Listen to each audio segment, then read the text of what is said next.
ગજબનો દાખલો છે કે અનભિન્નત ન હોય તેવી ડાઇસમાં તેના ઉપર 1 થી 6 સંખ્યા લખેલી છે. જ્યારે આ ડાઇસ ફેંકવામાં આવે ત્યારે એકની ઘટનાની સંભાવના બિનઘન સંખ્યા છે. જેના માટે 2 થી 6 સુધીના નંબરોની સંભાવના જે છે સમાન હોય તો આ ડાઇસ એકવાર ફેંકવામાં આવે તો ડાઇસ પર એકી સંખ્યા દેખાય તેવી સંભાવના કેટલી છે?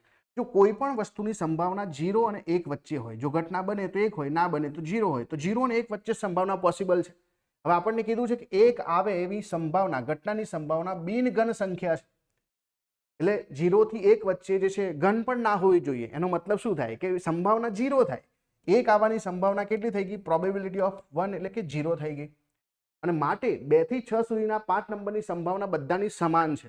એનો મતલબ શું થાય ખબર તમને? કે જો આ 0 થઈ ગયું તો બાકીના બધાનો ટોટલ જે છે 1 થવો જોઈએ. એટલે કે 2, 3, 4, 5, 6 આ બધા નંબર જે છે આવવાની સંભાવના જે છે એ કેટલી થઈ જશે? 1 થઈ જશે. એનો મતલબ કે 2 આવવાની સંભાવના, 3 આવવાની, 4 આવવાની, 5 આવવાની, 6 આવવાની, આ બધાની સંભાવના 1/5 થશે. અને હવે આપણને શું પૂછ્યું છે? ડાઇસ પર એકી સંખ્યા દેખાય તેવી સંભાવના કેટલી?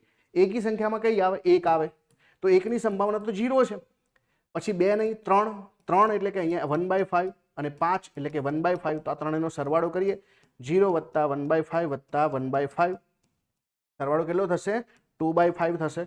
તો 2/5 આપણો જવાબ છે ભાઈ, 2/5. થોડો ટિપિકલ હતું. જો તમને સંભાવનાના કોન્સેપ્ટ ક્લિયર હોય તો તમે કરી શકો.